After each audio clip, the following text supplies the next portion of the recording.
네, 전화가 연결되어 있다고 합니다. 받아보도록 하겠습니다. 자, 여보세요.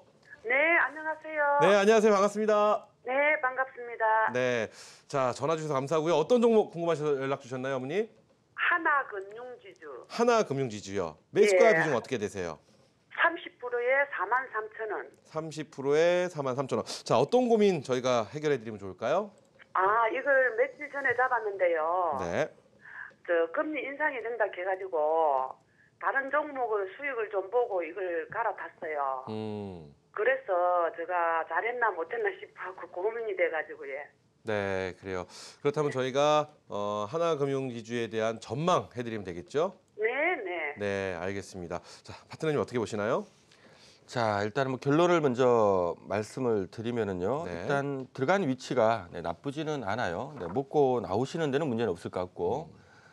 다음에 이제 하나금융지주를 포함해서 국내 금융주들은 사실은 아주 장기 투자하기에는 아주 매력적이지는 않고요. 뭐 짧게 한두 달, 네. 2, 3개월 정도 보는 관점으로 제가 좀 설명을 드릴게요. 자, 지금 하나금융지주 차트가 지금 나오고 있는데요. 어차피 지금 주가 위치가 보면은 뭐 그렇게 위험해 보이거나 그런 위치는 아니거든요. 그러니까 들어가신 위치는 나쁘진 않고요. 다음에 이제 하나 참조될 부분이 이 하나금융지주를 주가를 좀 길게 놓고 보면은요. 네.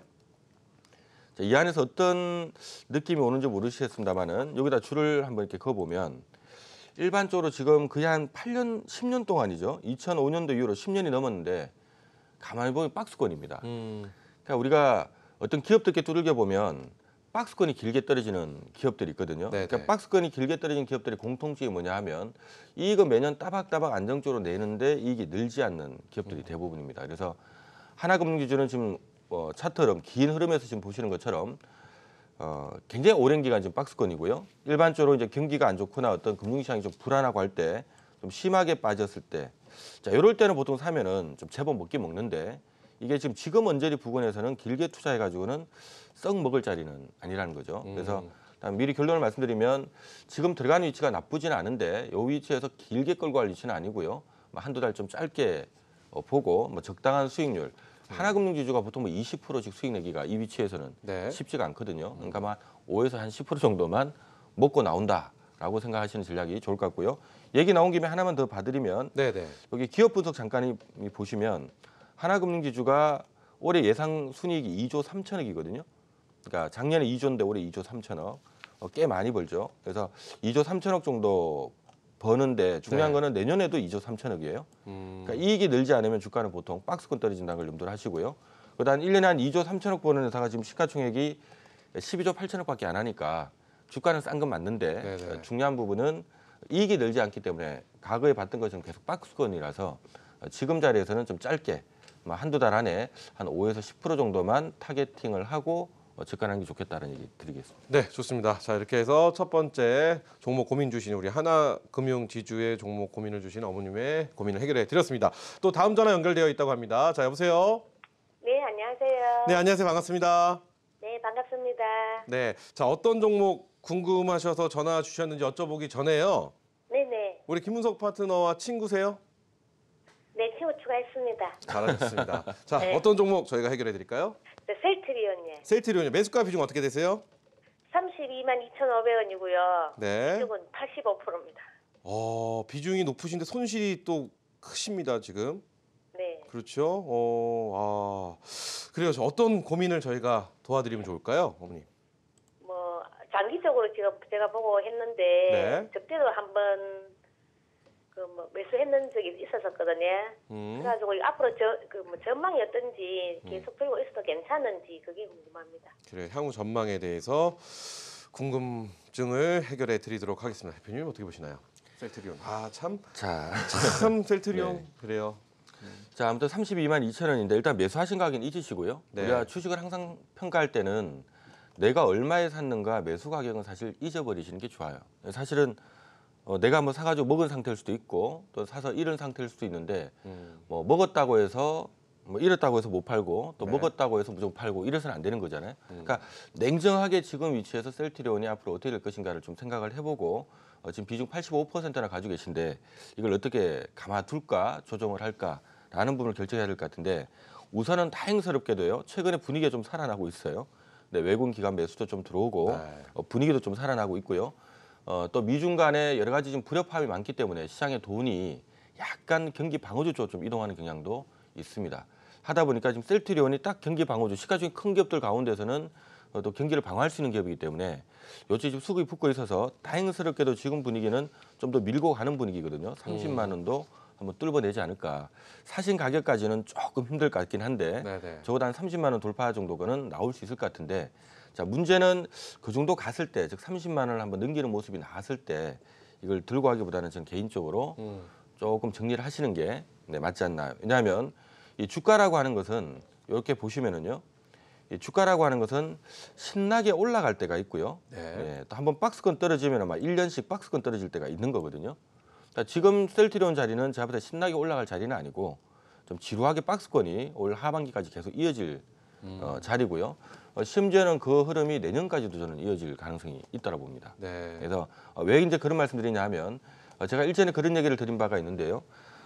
기업의 주가라고 하는 것은 이 회사가 버는 거 대비 한 몇 배 정도 그래 될까 이런 식으로 이제 주가가 움직이게 되는데 보통 이익이 느는 것만큼 주가 올라간다 생각하시면 되는데 셀트리온은 원래 1년에 한 1,000억 벌던 회사인데 지금 뭐 내후년 정도만 7천억 사이즈가 나오니까 그다음에 2021년에서 한 2022년이면 그냥 1조 가까이 나온다는 지금 보고 있거든요. 그러면 1,000억 버는 회사가 1조 번다. 이익이 10배 늘었으니까 주가도 10배 올라가야 되는데 지금 보면 이미 주가가 10배 올랐어요. 네.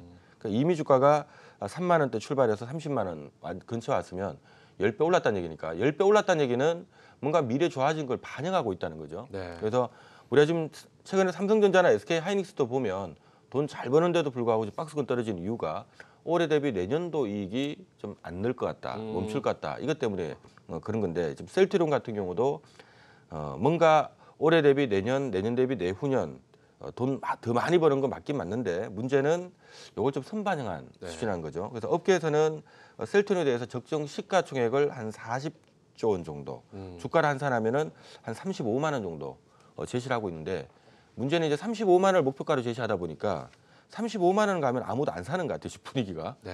그러니까 35만 원이 목표가니까 35만 원에 사가지고 먹을 게 없다는 얘기죠. 그러니까 35만 원 좀 밑으로 멀어지면은 좀 올라오긴 올라오는데 그래서 35만 원에 또 가까워지면 또 떨어지는 경향이 있다 보니까 우선은 비중을 85% 갖고 너무 장기로 끌고 가기에는 지금 위치는 아닌 것 같고요. 이거는 사실은 이제는 조금 박스권 매매를 해줘야 되는. 어찌 본다면 뭐 28만 원 이하에서는 좀 분할 매수를 해서 30만 원 좀 넘어가면 좀 팔아주고 이렇게 좀 피곤하게 이제 매매를 해줘야 되는 종목이기 때문에 네. 개인적으로는 일단은 보유를 하시고요. 30만 원 넘어가면 비중을 조금 줄이셨다가 조금 매매로 접근하시든가 아니면 길게 보고 투자할 만한 종목으로 좀 바꿔 타든가 교체. 네, 그런 방법이 낫지 않을까 싶습니다. 그래요. 조금 견디시다가 30만 원 넘으면 교체 의견 주셨습니다. 자, 이렇게 해서 저희가 셀트리온에 대한 궁금증 갖고 계신 시청자님 고민 해결해 드렸고요. 또 다음 전화 연결되어 있다고 합니다. 자, 여보세요. 여보세요? 네, 안녕하세요. 반갑습니다. 예, 감사합니다. 네네. 자, 어떤 종목 궁금하셔서 연락 주셨나요? 아니, 대우건설이요. 대우건설이요. 예. 네, 매수가 비중 어떻게 되세요?